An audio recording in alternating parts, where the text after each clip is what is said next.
Welcome to the Table Podcast, where we discuss issues of God and culture, brought to you by Dallas Theological Seminary.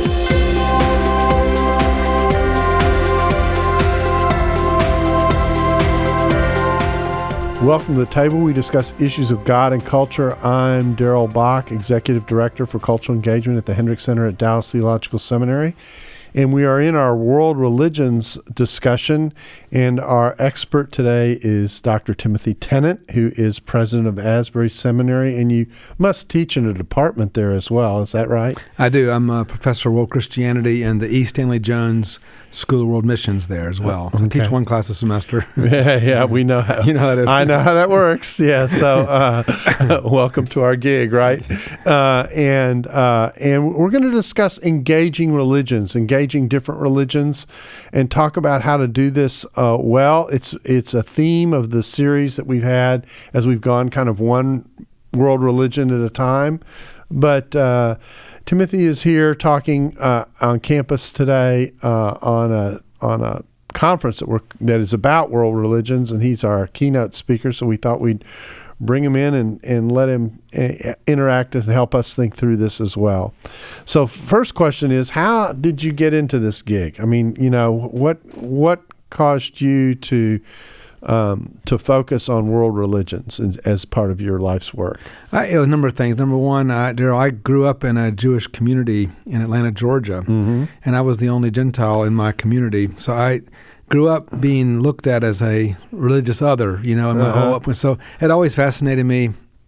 But then I had the experience of going to India to teach as a pastor. I had an MDiv degree, and I was doing some teaching in India, and I met with so many profound questions and issues that I had never thought. I had a good degree from Gordon Conwell, been well trained, but I just kept meeting questions that I had never thought about, and it really compelled me to do more work. And so, where in India were you? In North India. Okay. Up in North India. Yes. Yeah, I've only been to the South, so I've heard it's very it's different. a different country. Yeah. Different country. So interesting.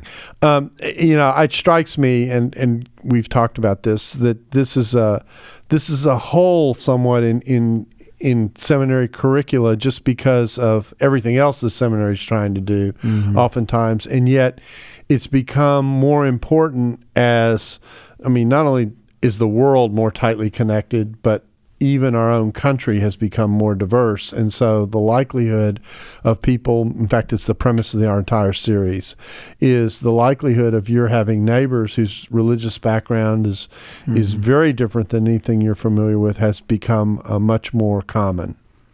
Absolutely. I think all of us, not just Dallas, but Asbury and all other seminaries are transitioning to a post-Christendom curriculum, how we think about things, and we've inherited a Christendom-framed curriculum, and so my grandmother would never have met a Buddhist in her life, right? And so that was the assumption, and now our kids are going to school with people from all over the world, and the church has to learn how to adapt to that, and not to mention the global dynamics, especially with Islam, that require, Christians have to be the best at interacting with the political dimensions of all this as well. And that involves an informed populace, and we don't have that yet. Right. Yeah, I like to say the world is getting bigger and smaller simultaneously because we have more people on the one hand, but we're also more tightly connected on the other.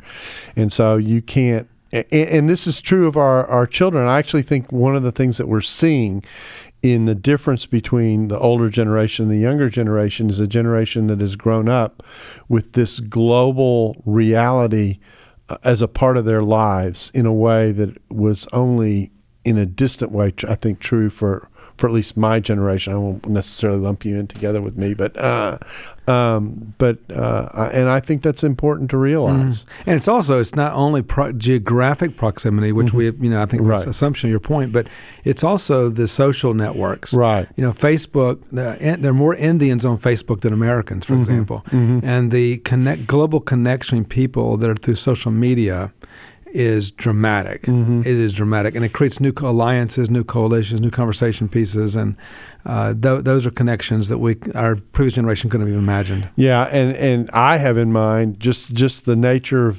news and where it comes from, and the exposure of what you see on television, what people are have within their grasp, etc. And it's this dance between that's foreign on the one hand, and yet it's in my world on the other. Mm-hmm. And so that kind of hybrid combination, if I can say it that way, is something everyone has to adjust to. And the church has tended to be culturally nearsighted, I think, in how it has viewed that. In some ways for understandable reasons, but in terms of being able to actually engage with someone who's coming from a completely different place, culturally, religiously, etc., it means developing a level of sensitivity that you didn't necessarily have to develop in previous generations. Yeah, I think the church, for many years had a sensitivity toward that in preparing the missionary community. Right. And a lot of seminaries invested, as yours has too, a lot of resource in preparing people to be a missionary.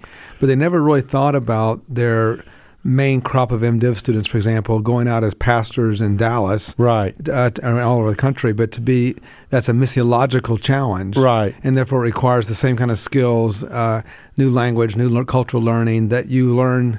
That was assumed, of course, you need that if you go to India, but now you need it to go to Dallas. Exactly. In fact, the church that I'm a part of and have been a part of since I was a student here is located in a suburb of Dallas, Richardson, and we are literally 1 mile away from the major mosque in the region, which was not the case when I was a student. Right. And so with that, all the demographic shift of the neighborhood, et cetera. So it's forced us to think through how do we get to know our neighbors. So we actually have developed a program out of the church that meets regularly with the imam at the mosque. We actually bring people together for dinner on occasion, just so they can get to know each other and get to know the particular style of faith, if I can say it that way, that exists with Muslims here in the North Texas area that may not be what they're seeing on. In fact, it isn't what they're seeing on television. And so, just as a way of familiarizing people in our church with who their neighbors actually are, and the strategies that are required for that. What's been required of our pastor in that church is a whole level of engagement that really he barely got to touch on when he was in seminary. So true. Yeah, so true. So the challenge is, how do you engage? And the way we've built both the conference that, of course, you're keynoting for and the way we've built these podcasts is to kind of ask three questions. What's this faith about, whichever faith we're talking about? What causes people to adhere to it? What's attractive in what's in this religion that causes people to be drawn to it? And then how does the gospel speak into that attraction? Which is a little different than the way religions used to be handled or often are handled. Not that this is wrong, but it's just a different way to do it, which is simply, well, how does this religion line up against the Bible?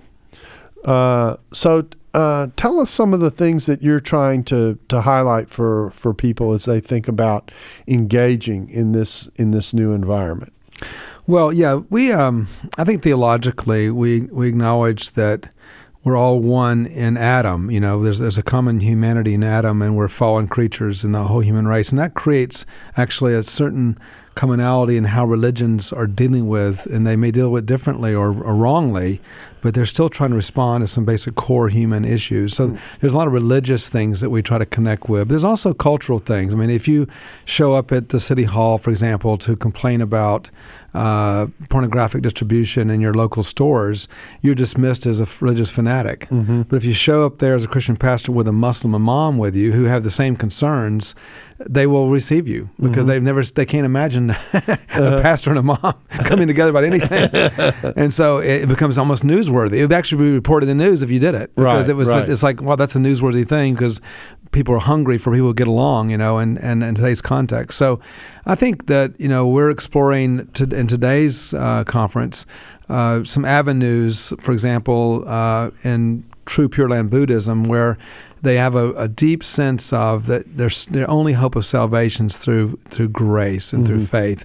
And that's such an important conversation. It's a common conversation they can have, and it's a helpful one to explore things. And we're also looking at, as I said, we often think about how the Bible interacts with other literature, and most people have not realized that the Bible does appear in the literature of other religions and how they interacts with that. And so, especially with the Quran, this is a factor so we're looking at, okay, how do we respond when texts come, our texts appear in their literature, or if you are interacting with people and they want to look at the Quran or look at the Bible, should Christians study the Quran? Should they learn the Quran? Is it helpful to do that? Those are really, really important questions. And I think it's really helpful. I mean, even a practical basis, if you give somebody a copy of the Gospel of John, they say, have you read the Quran? You say, no. Well, why should they take it? Yeah. But if you say, yeah, I've read the Quran, but you should read this, And the idea of going to Surah 3, for example, where it says that Jesus healed the eyes of the blind and healed the leper, and then saying, would you like to see where Jesus did that? There's not a Muslim who's ever said to me no, because their own Quran gives witness to it. So the next thing you know, you've gone from the Quran to the Bible. And so to me, these connections are actually helpful and open. I've had conversations in mosque before about the Bible with Muslims. I actually did a Q&A with Muslims about the Bible in a mosque in Boston. And it was just so interesting. And we had a Q&A afterwards, and with students that were there watching. And so one of the students asked the question to the Muslim, said, do you believe in grace? And so his answer just caught a roar from the students. He said, absolutely. He says, every Muslim believes in grace. We just believe you have to earn it. And the students laughed about that for months. But it was a point is that Muslims do believe in grace, but they understand how it comes to you differently. And so it opened this amazing opportunity. Well, how do they understand how someone can earn the grace of God? Right. Where from our point of view, it's impossible. Which raises a whole issue of terminology sometimes, that people are using the same word, but in very different ways and with very different sub-understandings. You alluded to something I want to develop a little bit, because I had heard, I remember hearing this when I first became a Christian and going to apologetic seminars where, the difference between Christianity and every other religion is, salvation is by grace, and that's only true in Christianity. And what I'm hearing you say is that there is the presence of grace in many of these world religions. It may not be framed exactly as Christianity frames it, but there is that presence there, and that's actually one of the potential bridges into some of these discussions. Absolutely. I think it's true that Buddhism at its founding core and Islam at its founding core, and it's to a lesser degree, but somewhat true with Hinduism, have a kind of a works orientation there. But what happens is groups within those religions came up upon the wall of that and the impossibility of that. And so obviously with Shinran, especially in Mahayana Buddhism, with the true Pure Land Buddhism, they developed a doctrine, absolutely, you cannot save yourself. You have no hope. You must be saved only through grace, through faith. And that's a very developed doctrine. And you also get this in Islam and Hinduism and other pockets of that see their need for that. And it's expressed in various ways. So grace is a conversation piece that Christians can have with other religions. Yeah, I've found that another bridge that is similar in tone and direction is the whole area of humility before God. That there is a recognition of in the East this is a little more difficult, but in certain other places there's this recognition of God is so much greater than I am, and that there needs to be an element of humility in how we respond to God, that there is a humbling that life delivers to you, if I can say it that way, that opens doors and bridges for conversation. So true. And the way that Christians speak to Muslims and Buddhist Hindus, the posture and your demeanor is so important in the conversation, because like everything else, you can't just simply go as a truth deliverer, even though we believe in revelation, God has self-disclosed himself in the Word of God. but we also recognize that the gospel has to be encountered in a contextual point. And I tell people that even the most basic Christian statement, Jesus is Lord, that's like the most basic 3-word statement, is a contextual statement because it comes out of somebody's, white face or African face or Indian face. It's spoken in a particular language. It's contextualized. And so people hear it within those contexts. And so it's so important for us to learn to work through that and to no one will talk to an American or we won't talk to a Muslim without certain presuppositions and ideas that flow into that conversation that have to be wrestled with and talked about. Yeah, and I find that one of the things that we have done and we're doing in the series is to talk about how different some of these orientations are, because if you're in certain Eastern contexts where there is no concept of a creator God, for example, and the idea of an accountability to this creator God or anything like that, you're almost in for lack of a better description, thinking Christianly, in a pre-evangelism stage, because even your first sentence needs development in order to even bring up the topics of what it is the Scripture is talking about. Yeah, the way I describe that same point is to say that when you're a Christian, you think about Revelation from Genesis 1:1 into Revelation. And so you look at people within the span of that because that's your frame. And so it's hard to imagine a people group or a religious group that's actually pre-Genesis 1:1. So I say Hindus are often struggling with things like, is there a God? Is there not a God? Did he create the world? They have various creation myths. Others say no. And so it's, in some ways, Genesis 1:1 is already saying something. They're still debating. Exactly. Yeah. And so it's hard to work in that environment for Christians to have to adapt to that because we go in assuming, and of course, Buddhists being non-theistic at all is a huge challenge because most people assume they look in temples, they must be highly theistic, and of course they're not.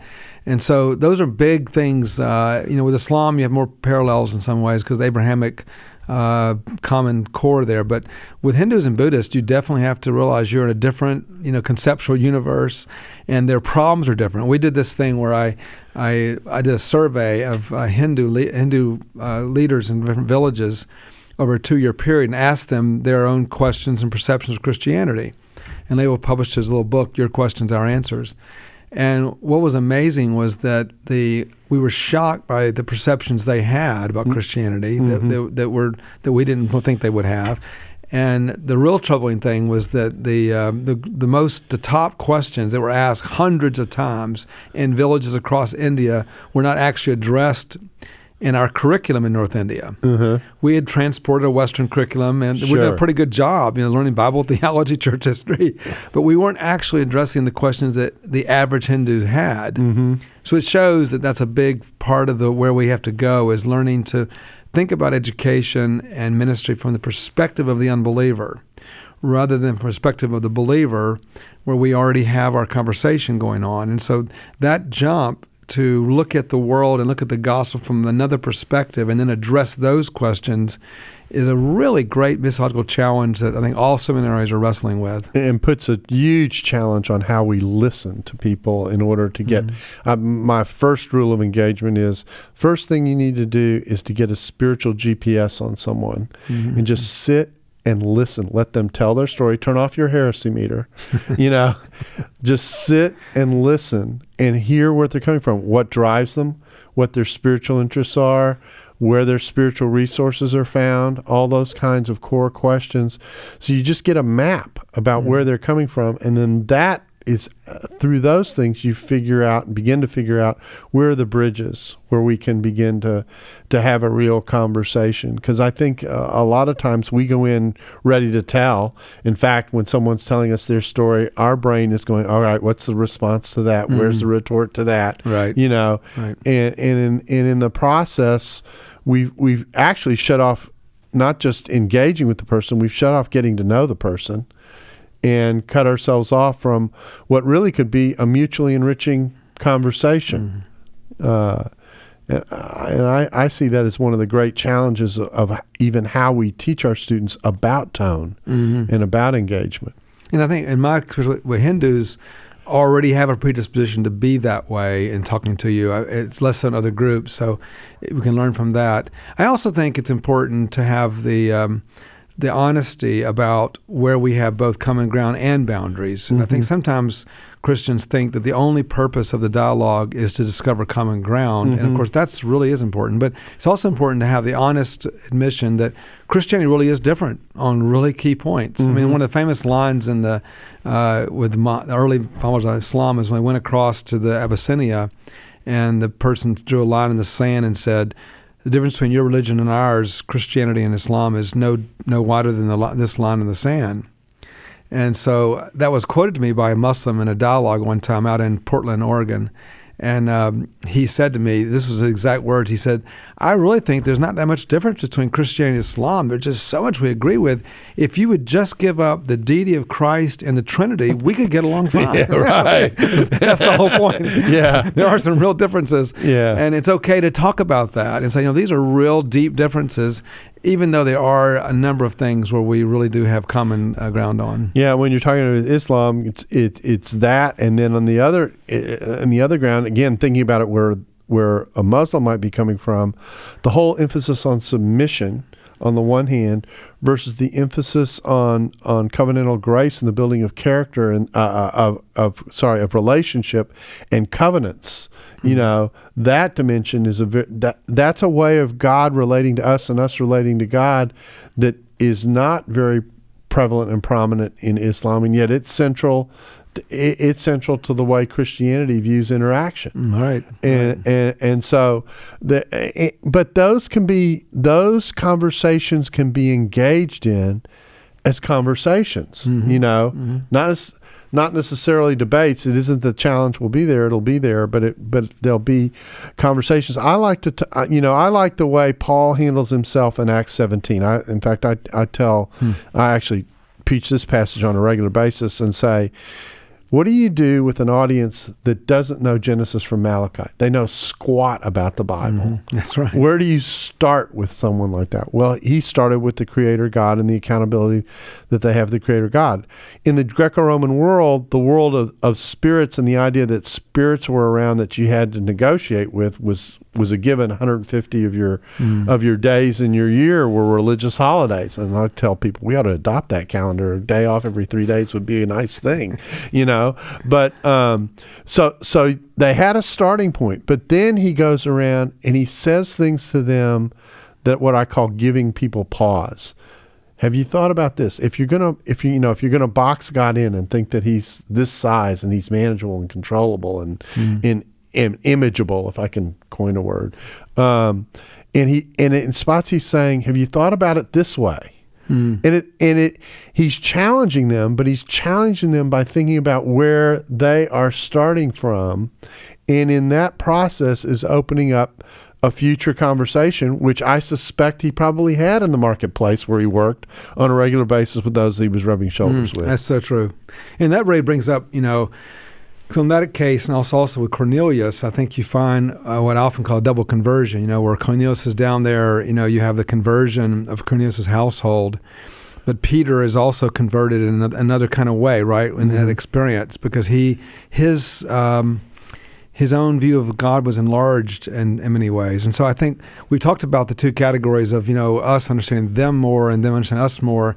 But the thing that the other dimension amazes me is what you don't expect is that talking to a Muslim or a Hindu or Buddhist actually opens up things where you end up understanding their own gospel better. Right. Or you realizing something you had not seen in your own text before because they themselves question things. Well, I never thought of that.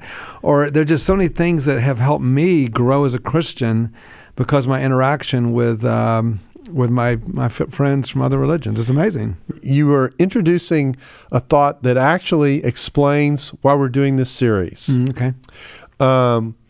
This series comes from a trip I took a couple of years ago to Thailand. So I was in Bangkok, and in the midst of being in Bangkok, we went up to another town. The name is now escaping me, but it's where all the missionary organizations in Thailand seem to be. Chiang Mai, probably. Chiang Mai, yes. Yep. We were in Chiang Mai, and we spent the day. My wife and I spent the day walking from temple to temple. Mm-hmm.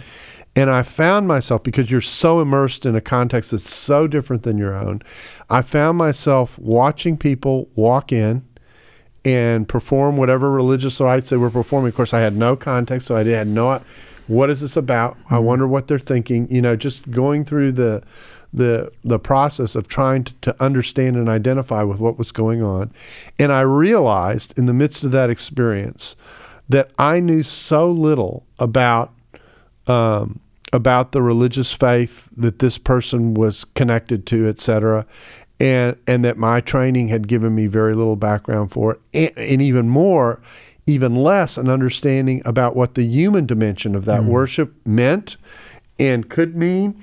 And I thought to myself, if I, having taught in a seminary for 34 years at the time, is in this position, I can't imagine what the position is of most students who don't get to be on a trip like the one I'm now on. Mm-hmm. And I thought to myself, oh boy. I felt like I'd walked into a black hole. And so I came back and talked to the staff and said, there are a whole series of religions about which most of us in the West who are Christians know so little about. And I don't want to understand it from the standpoint of is it right or wrong. I just want to understand the kind of religious experience that the person is in the midst of having. Mm-hmm. And think about it that way. And so and I found myself, because I have had conversations with people who are in different religious contexts, where they automatically see the world so differently than the way I process it. Their template is so different than mine, that I do find them asking questions that do reflect on my own faith and my own spiritual walk in a way that adds a dimension that in some cases I hadn't thought about before. Yeah, so true. In missiology, that's called the etic and emic perspective, of course. Yep. And it is so true that you could study a religion from an academic point of view, and you could be able to, defend a dissertation on it, but not necessarily understand the experience of someone who is in that and belongs to that. And I've also found that people who approach us are actually in the same boat. Right. Because we often forget there's a lot of information about Christianity that's kind of just out there, some false, some true, some misunderstandings, but it's out there. And yet many of them have actually not ever met. I was in China. My experience like that was in China, and I had a class of students. I was there teaching English, and I realized we had this thing called second classroom, and so we would have a regular class, but they were always afraid about things being bugged or whatever. So we would go down to the park in the evening, and they would talk freely, and they called it the second classroom. And so we took a bus down there, and so I learned a lot about their lives. But it was so interesting for them to try to understand what's it like for a Christian to pray, for example, or what? Because Muslims often think we're prayerless, but we don't pray publicly or all that. So there's a lot of perceptions about our actual practice in our life, which is really enlightening.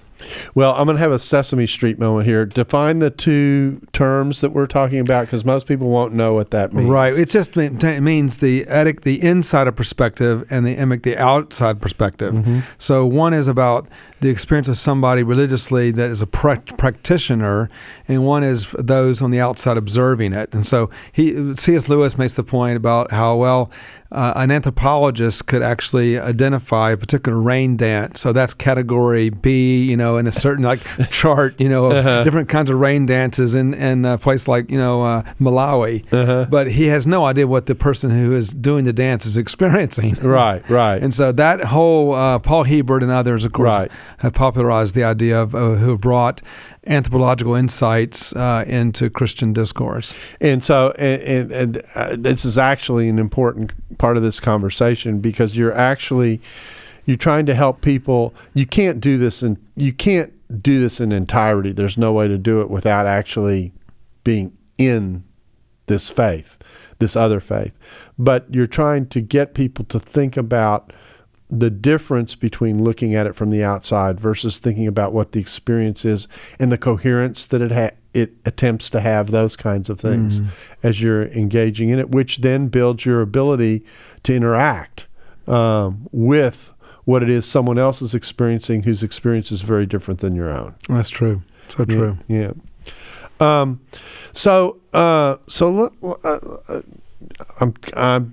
there's another lingering thought that I had. You were talking earlier about how Islam can interact. It's easier to interact with because they allude to our scripture. And while you were talking about that, I'm thinking about, well, our situation with Judaism is really interesting because we could be accused of using their scripture and having come along to some degree later with so much of our Bible being their Bible and yet put together very differently. Mm-hmm. Yeah, it's true. It really does raise the whole question of revelation, how we think about our text, because we don't seem to have a problem with Jude quoting the pseudepigrapha or Paul quoting Greek poets or us quoting the Old Testament, but it really does raise the question of how sacred texts interact with each other, or even Matthew and Luke having a shared document that we don't have access to, Quell or whatever. Yeah. Those are really interesting kind of questions about how God's revelation works within those contexts. And if John 3:16 were it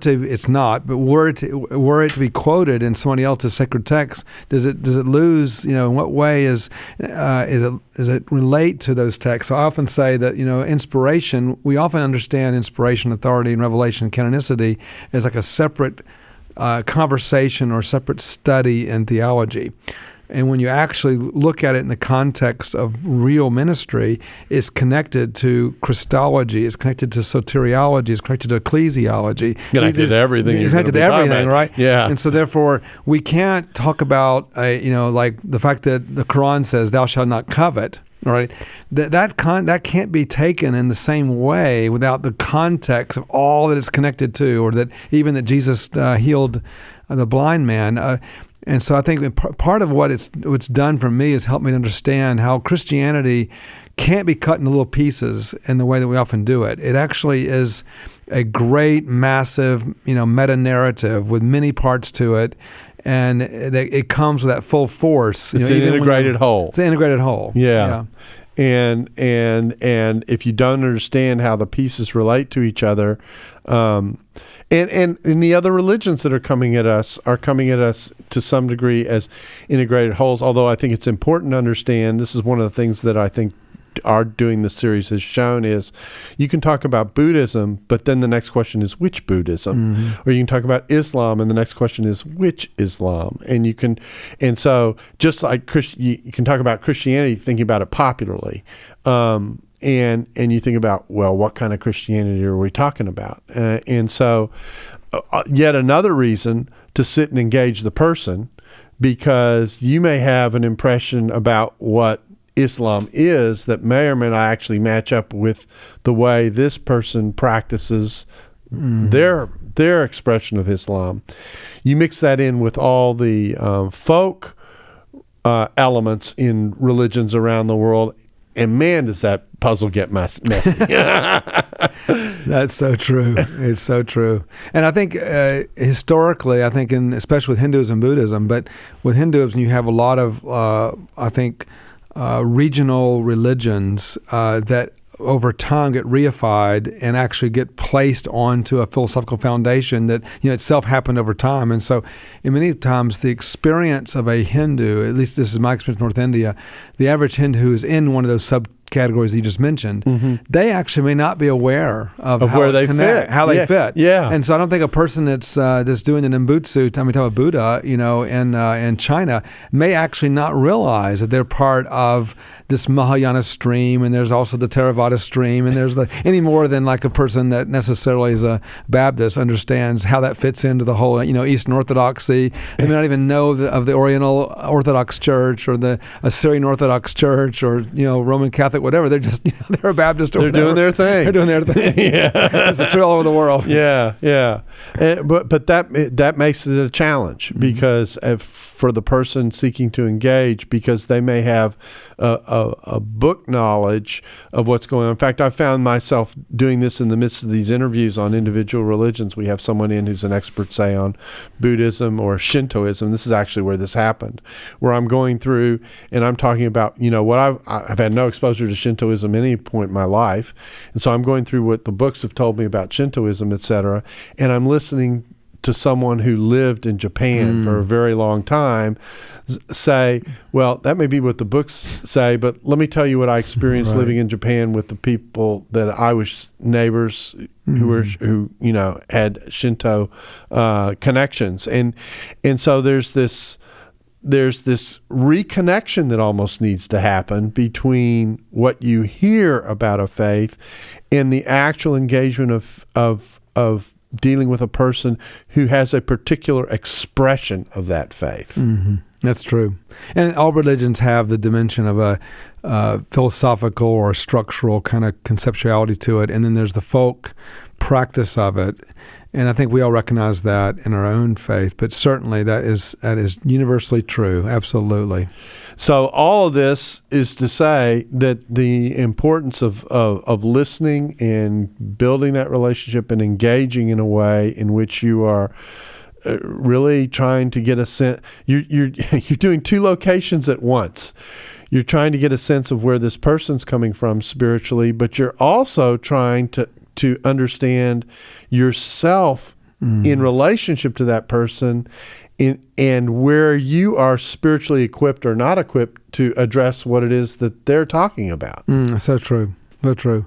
And as people come to faith from those backgrounds, they bring a richness that we've not discovered. In my book, I deal a lot with the issue of shame, and not just guilt in terms of the gospel. And such has come because of Asians and Africans who've come to the faith, and they see things that we've missed. Or, Jonathan Edwards called it the ontic expansion of Christ. The way that Christ, as more people come to worship Christ around the world, they get greater insights into his true beauty and majesty. And so, to me, one of the gifts of this period we're living in is that a lot of these people that we know, these friends from other backgrounds, when they come to faith, Indians, Chinese, Nigerians, etc., they bring so much to it and richness, things and insights that help us to appreciate the gospel and see the blind spots. Because every culture has blind spots, and so that's part of the great gift of global Christianity that we're really the first generation to experience the full breadth of global Christianity flowering,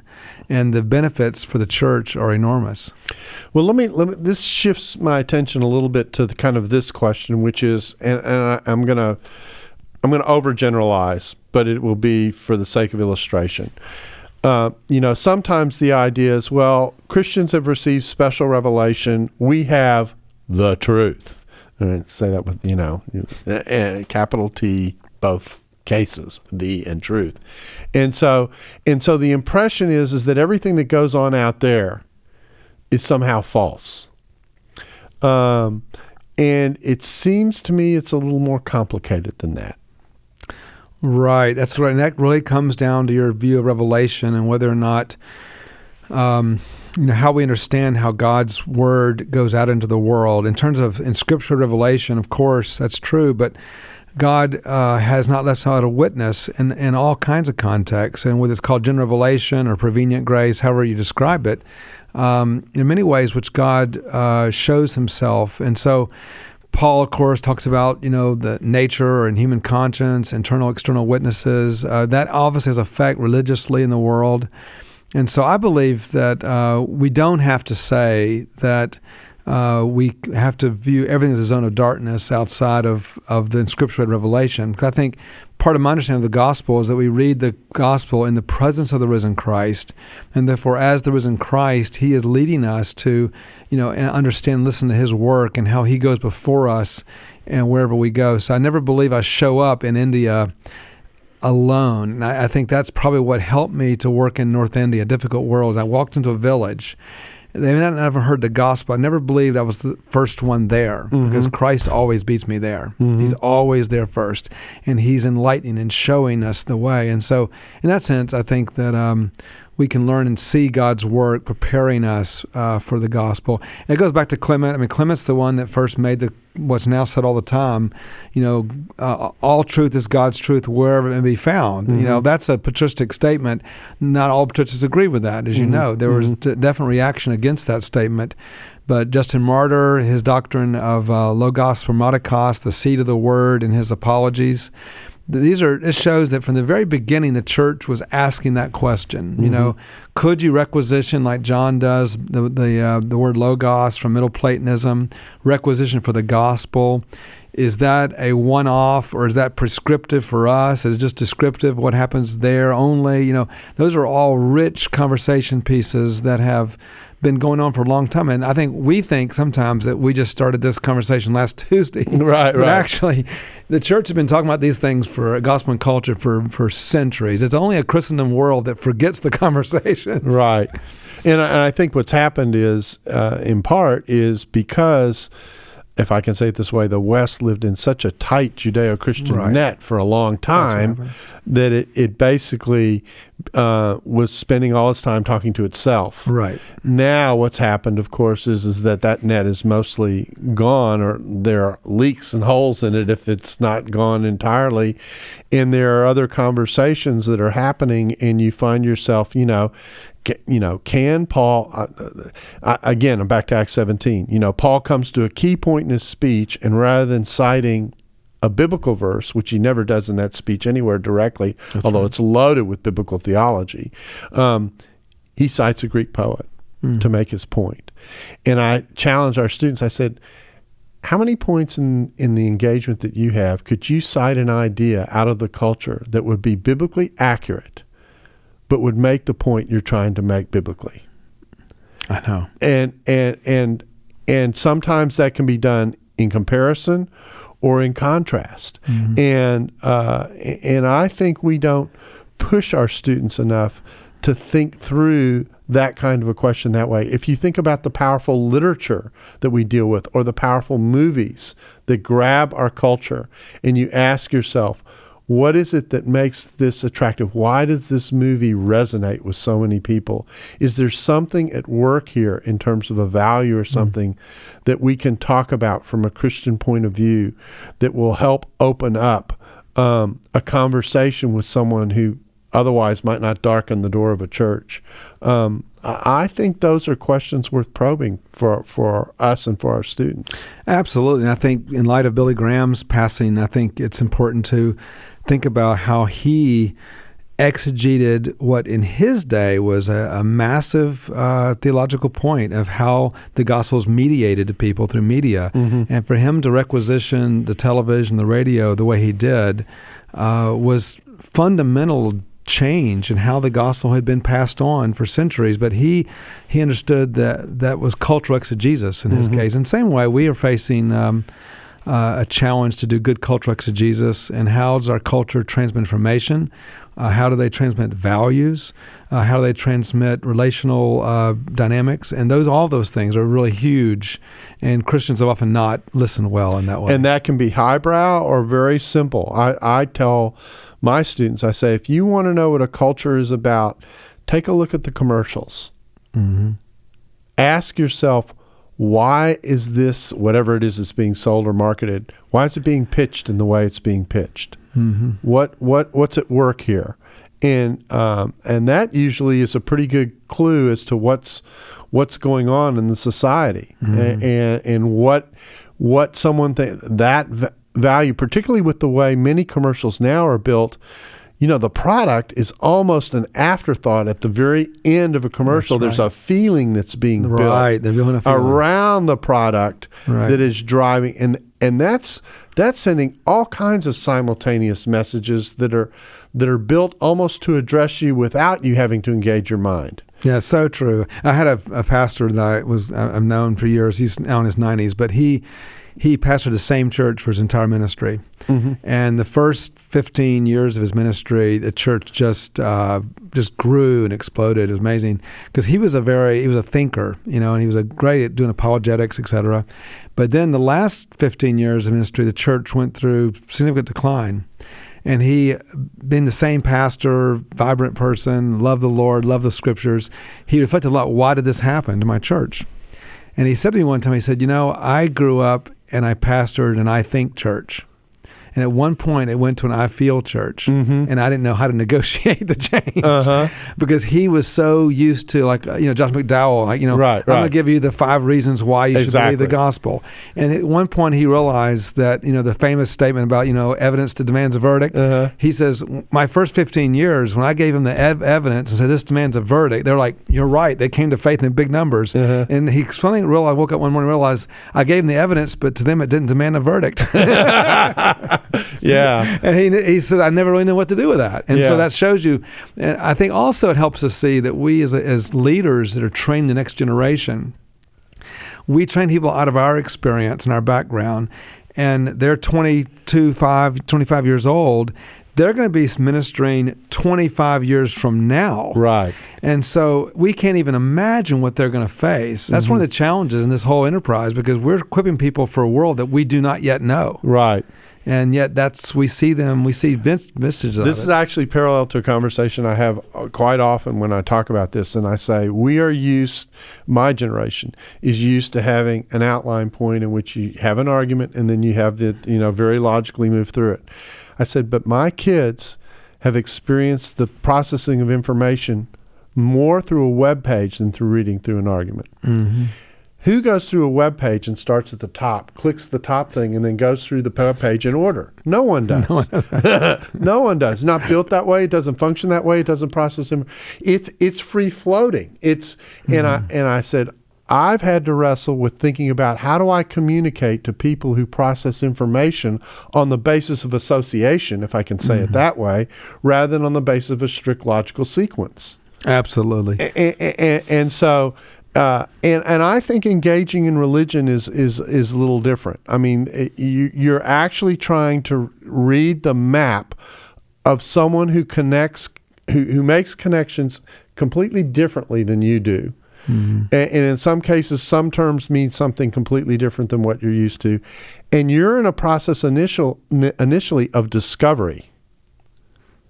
Absolutely. And Miss Yao, this is called cognitive mapping. And it's so true that people do, in fact, it's demonstrably true. People actually do think differently, and they process information differently. What you're saying is absolutely true. And over time, generations grow up with certain exposures, and they, as a generation, they think differently. So one of the challenges, I mean, my example of your example would be saying that we learn to make our content the core.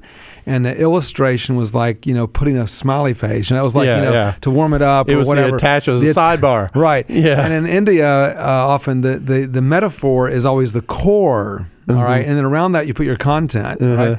And so how you think about the way people think pictorially, for example, in pictures, which is so classically Eastern, is so different from the way people think in content ways. Yeah.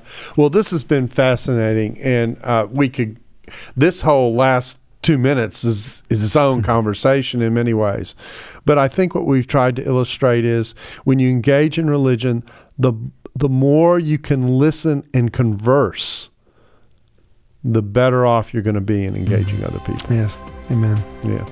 Well, thank you, Timothy, for coming in. We really appreciate you being a part of this, and we hope that you found this interesting, and we hope you'll join us again on the table real soon.